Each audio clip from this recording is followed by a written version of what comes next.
Tidak ada orang yang, atau mungkin sedikit orang yang mengenal siapa itu Thabit. Kali ini Anda akan dengar di khutbah Jumat ini siapa orang ini. Thabit rahimahullah seorang yang sederhana di kota Kufa di Irak dan tidak terlalu dikenal pada saat itu. Tapi dia termasuk orang yang bertakwa kepada Allah Subhanahu wa taala, orangnya miskin. Dia jalan di salah satu jalan di Kufa, dia lewati satu kebun apel. Kemudian ada apel yang jatuh dari kebun itu karena matang jatuh di depan dia. Dia berpikir bahwasanya kebun apel ini, ya apel ini jatuh di jalan, mungkin sudah halal buat saya. Dia ambil sama dia, dia makan. Sementara dia mengunyah dan sudah habis setengah apel itu, tiba-tiba dia berpikir, halalkah untuk saya ini? Bagaimana bisa saya tiba-tiba mengambil yang walaupun jatuh di jalan tanpa izin pemiliknya? Maka dia berhenti makan, sisa mulutnya dibuang. Ada yang sudah tertelan, ada yang dibuang, ada yang masih tersisa setengah di tangannya. Lalu dia segera dengan ketakutan masuk ke dalam kebun tersebut mencari. Dia temukan ada sebuah rumah gubuk, lalu dia berkata, apakah Anda pemilik kebun ini? Dia mengatakan bukan. Pemilik kebun ini jaraknya 1 hari dari sini.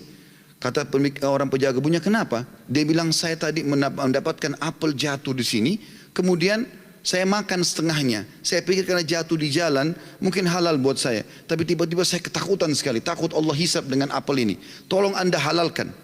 Kata pemilik kebunnya atau penjaga kebun pun karena dia bertakwa sama Allah, dia nggak langsung main halalin.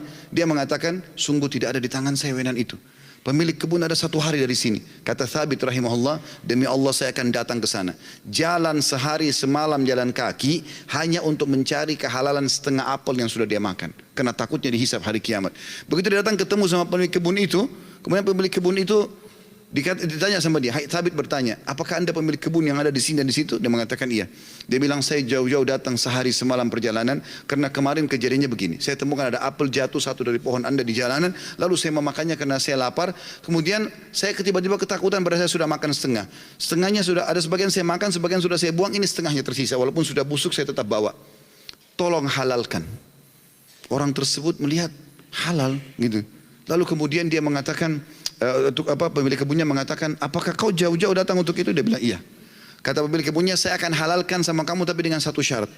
Kata Thabit, apa syaratnya? Kau harus nikahi anak saya. Kata pemilik kebun itu, kau harus nikahi anak perempuan saya. Tapi kau perlu tahu sebelum kau nikahi, anak saya itu tuli, nggak bisa mendengar, bisu nggak bisa ngomong, buta nggak bisa melihat, dan lumpuh nggak bisa bergerak. Kata Thabit rahimahullah, dalam kisah ini saya pun berpikir pada saat itu, kalau memang untuk menghalalkan setengah apel yang saya makan dan saya lepas hisab hari kiamat dengan cara menikahi wanita yang buta, tuli, ya, bisu, juga lumpuh ini, maka saya akan melakukannya. Maka kata Thabit rahimahullah, orang itu tidak tunggu waktu, dia langsung panggil 2 orang saksi, dia minta, ya, dia mengatakan saya nikahkan kau sama anak perempuan saya Fulana binti Fulana, lalu menikahlah dia. Kata Thabit, lalu saya disuruh masuk ke ruangan untuk bertemu dengan istri saya. Terjadi sesuatu yang unik, begitu saya masuk ke dalam kamar tersebut, kamar itu sangat indah dan bersih. Lalu saya mengatakan, Assalamualaikum warahmatullahi wabarakatuh. Saya kaget, istri saya menjawab salam. Bukankah tadi dikatakan dia bisu?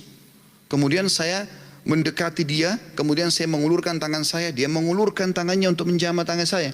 Bukankah tadi ayahnya mengatakan dia adalah orang yang lumpuh?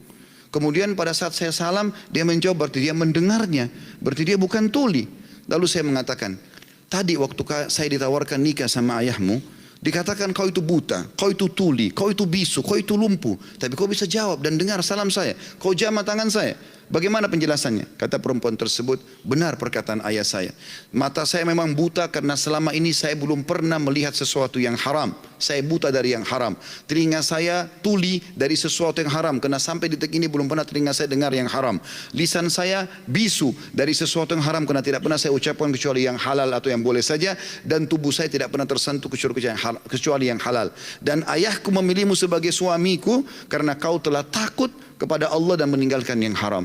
Apa yang terjadi teman-teman? Kata Thabit, saya pada saat membuka tirai penutup wajah perempuan tersebut, saya temukan perempuan itu orang yang paling cantik, orang yang paling salihah, bahkan menghafal kitabullah.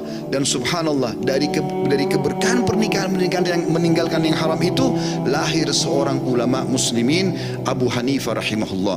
Salah satu ulama dari 4 madhab yang hampir seluruh Eropa, Turki, bahkan India dan Pakistan menggunakan madhabnya. Lahir dari seorang Thabit, masyarakat biasa yang meninggalkan sepotong apel yang haram.